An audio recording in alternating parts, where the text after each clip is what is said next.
17. Sige, okay lang. Okay pa din po ba ang unit na EMG kahit Taiwan? Okay ang EMG. Okay ang EMG. High-end yun. Diba? Nakapasok sa high-end edition yan. Pero depende siyempre sa EMG. May mga EMG pipitsugin, may mga EMG maayos. EMG kahit Taiwan, wala naman siya sinabing ano eh, di ba? Okay pa din po ba ang unit na EMG kahit Taiwan? Okay yun, okay yung EMG. Depende sa EMG, ha? Hindi lahat ng EMG, okay, may mga sablay na EMG. Mas okay ang EMG kung naka-fix outer barrel, kung naka-upgrade. Fix outer barrel, fine-tuning, and trigger job. Kasi naka-stock big bore nozzle ang EMG. Kaya sarap gamitin ng EMG eh.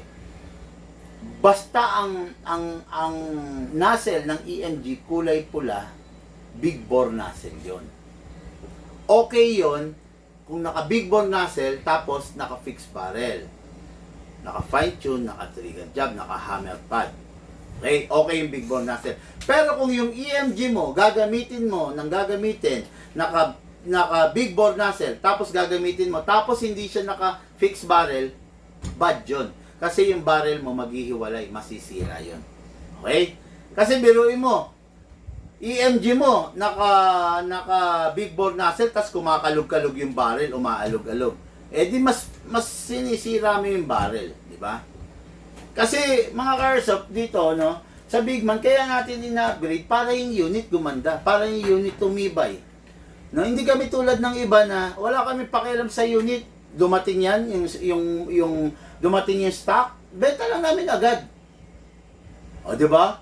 Benta lang namin agad. Wala kami pakialam kasi wala naman kami warranty. Pag nasira naman yung unit na yan eh, tapon na yan. Yun ang katwiran ng iba. Kami hindi. Lifetime warranty po kami. Hello? Lifetime warranty po kami. After 2 weeks, 2 months, 3 months, yung unit mo nasira, babalik at babalik po sa amin yan, papagawa mo. Kaya sa una pa lang, finifix outer barrel namin, ina-upgrade na namin para malesen yung magiging problema mo sa unit. Okay? Yan. Ang problema kasi sa Pinoy, mostly of the Pinoy, puro human error. Pero hindi nila matanggap na human error. Di ba? Ang 2011, kailangan pinapress yung beaver. Eh, hindi mo ganong napepress, napepwersa, nasisira yung unit. Ngayon, ayaw mong aaminin sa sarili mo na human error.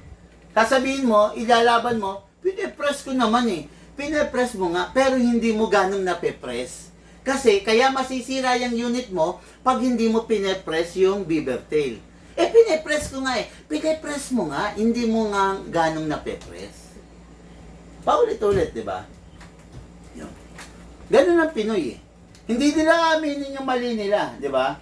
Sasabihin nila, 1 week ko palang nagagamit yan, 3 beses ko palang nagagamit. Hello, 3 beses mo palang nagagamit, ubos na yung slide stopper mo. Di ba?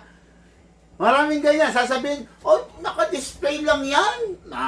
Mga 3 beses ko palang nagagamit. Hello, 3 beses mo palang nagagamit, ubos na yung 2 bag ng bibis. Di ba? Maraming ganyan, maraming ganyan. Ugali ng Pinoy yan, mapagpalusot. Di ba? Ugali ng Pinoy yan, mapagpalusot. Tapos nasira yung unit. Siyempre, interviewin mo. Parang doktor yan eh. Dok, masakit ang tiyan ko. Tatanungin ng doktor, masakit ang tiyan mo? Ano bang mga kinain mo? Di ba? Ganyan ang doktor, di ba, Ma'am Sally? Tatanungin niya. Kailangan huwag ka magsisinungaling. Kasi pag nagsinungaling ka, hindi ka magagamot. Lalawak yung problema. Yung unit mo nasira, aminin mo. Kasi ganito yung ginawa ng anak ko dyan. Kasi hinagis, nahagis, nalaglag. Di ba? Alam natin ngayon kung saan tayo magsisimula. Pero pag hindi mo inamin yung totoo, hindi natin alam kung saan tayo magsisimula. Lalawak yung problema. Pero kung tinapat mo ko, kasi ganito, big man. Hiniram kasi ng kapitbahay ko eh. Ngayon, nung hiniram niya, nung ibinalik sa akin, sira na. Sabihin mo yung totoo, di ba? Eh hindi, ang gagawin ng iba, man, naka-display lang yan eh. Galit pa yan, ha? Di ba? Bigman, naka-display lang yan, hindi nga nagagamit yan. Ganun ba? O, di sige sir, no problem, gawin natin. Nung binuksan natin, puro gamit na balay nasa loob, puro basag na balay nasa loob, bumara.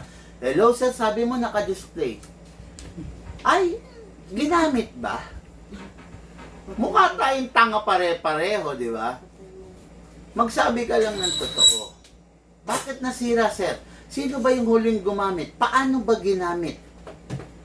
From there, matetrace natin kung saan tayo dapat magsimula. No?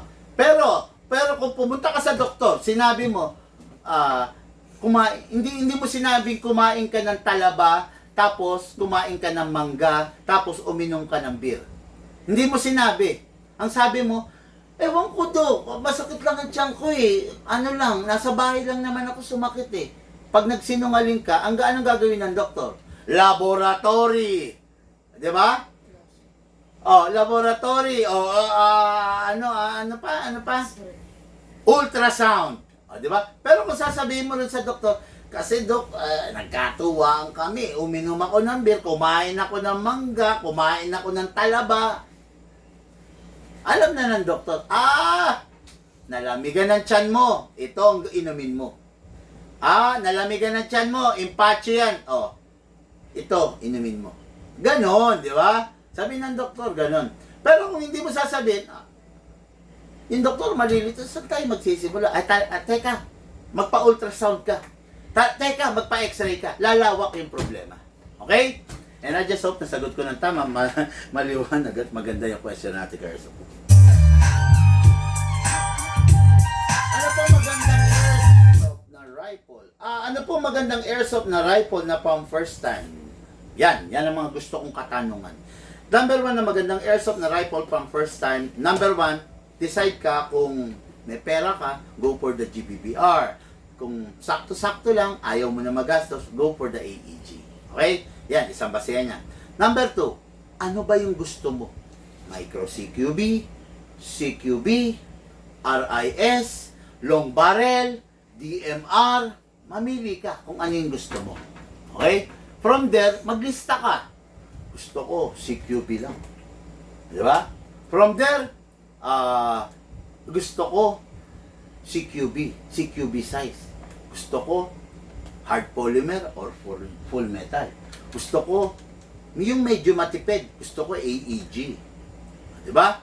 Gusto ko, color black. Ganon, mag-ano ka, no? Maglista ka ng sarili mo kung ano yung mga gusto mo. Ngayon, depende pa rin yan kung saan mo gagamitin. Maglalaro ako into war games sa mga game site. Okay. Diba? Pag mga ganun ang gusto mo, dun lang tayo sa mga panglaro. Mga 380, 400, 420 FPS. Diba? Pero kung sasabihin natin, gusto ko pang farm, pang malayuan, malakas. O yun. Bili ka ng DMR. Malakas, mahaba, pang malayuan. Okay, gusto ko CQB, pang target shooting lang. O yun, bili ka ng malakas. Di ba? Ang hirap kasi, bibili ka ng nakalimit sa 380 to 400 FPS, tapos magta-target shooting ka, mabibitin ka. Yung 380 to 400 to 420, panglaro yun. Man-to-man game. Ang kalaban mo, kapwa mo airsofter. Hindi ka pwedeng gumamit ng malakas doon. Away ang hinahanap mo. Okay? Ayan. Kaya alamin mo kung saan mo gagamitin, kung paano mo gagamitin, ano yung paggagamitan mo. Ako, kung sakasakali, si QB, okay na. Mabibigay niya yung masaya.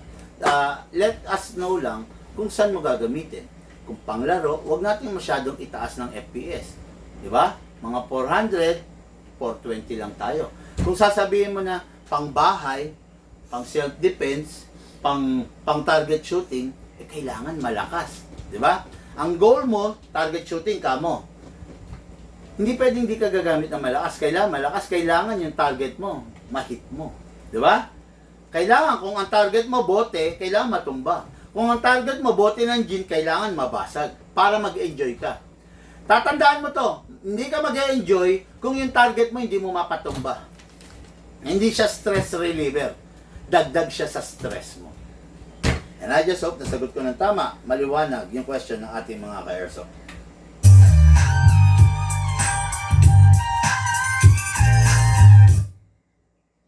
Sino ba itong si Jordan Bartolata? Bakit? Hindi, medyo matagal ng follower to eh. Tapos, Oo. ang tanong niya, Big Man, saan po pwede makita yung Google Drive? Siyempre sa Google Drive.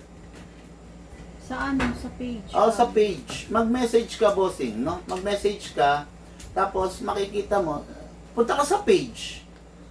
Punta ka sa page namin. Bossing ano eh, no? Yung mga, dali lang, ano lang eh, common sense lang eh. Saan makikita yung Google Drive? Siyempre sa Google Drive. Saan mo makikita yung link? Siyempre sa page.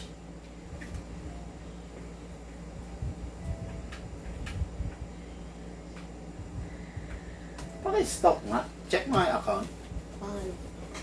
Ayan o. Sir, yung John Wick 3, sir, need po ba i-fix outer barrel? Thank you sir sa info. Yes. Kailangan i-fix outer barrel ang John Wick. Kasi, ganito.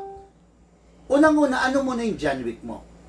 Kung yung John Wick mo, EMG, kailangan i-fix outer barrel.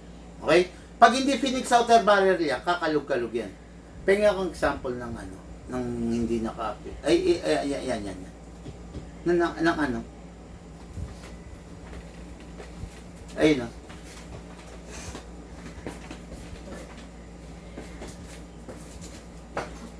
Yan. Sige. Then, pengi ako ng naka-fix ba outer barrel na sandpiper.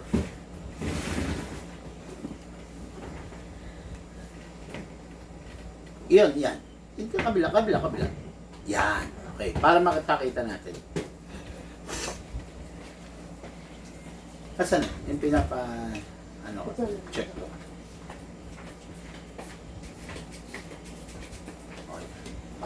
Sir John Christopher Ercilio, ito, parehas to John Wick to. Sandviper, okay? Pag kasi hindi naka-fix outer barrel, yung unit mo pang caroling.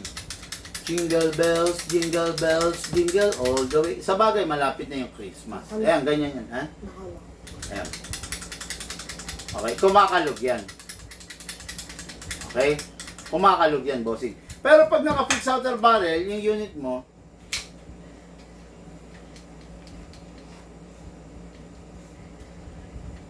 walang kalog. Ayan, no? Walang kalog. Kalog natin, ha? Walang kalog. Okay? Ayan. Kumakalog. Walang kalog. Pag naka-upgrade, walang kalog. Okay? So, quality yung unit pag... Ay, tiga mo, kada putok, oh. Wala kang maririnig na kalog. Oh, kada putok, oh.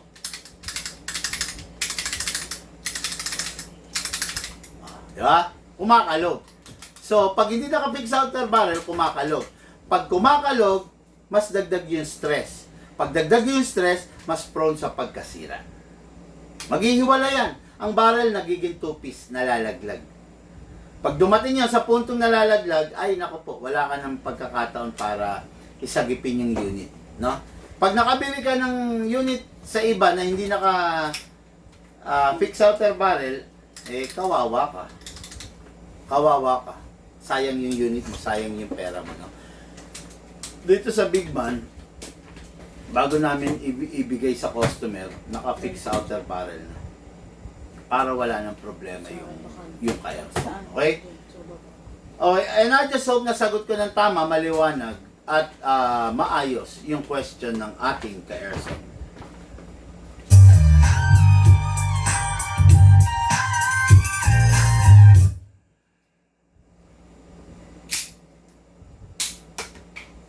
M16, sir, how much po nagre-range, lalo na kapag naka-full metal?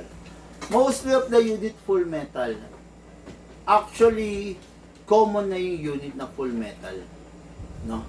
Mostly of the decent unit full metal. Ngayon, yung mga China, meron din naman China ng full metal. Pero meron China ng plastic.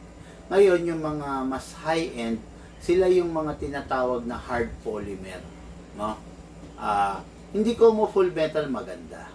Ako tabi-tabi lang po sa mga naka-full metal Kasi ako, I am not a fan of a full metal nowadays. Itong panahon na to, I am not a fan of full metal, no? I'm a fan of hard polymer. Okay, no? 'Yon. Kung bakit ako hindi fan ng full metal, mapapanood niyo naman yan sa mga vlog ko di ba?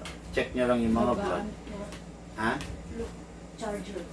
Maglolobat? Yan na, bigay mo yan. No? Yun nga. Sir Romel Santos Samson, message bilisan niya. Message po kayo sa page natin para po mabigay sa inyo yung kompletong detalye na kailangan ninyo. Okay? Message lang po kayo. And I just hope na sagot ko ng tama, maayos yung question ng ating ka-airsoft.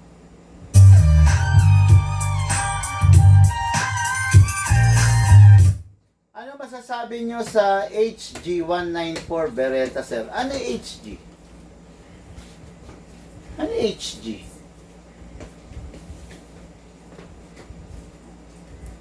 HG Beretta? Search mo nga, HG194 Beretta. Anong brand to? China? HG. Baka HWG? Sige nga. Meron bang HG o HWG? HG 194 Beretta. HG 194. Tingnan mo HG194. Actually, ngayon lang ako nakarinig niyan.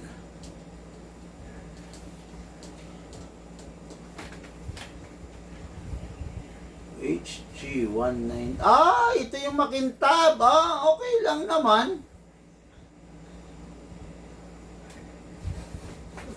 Super.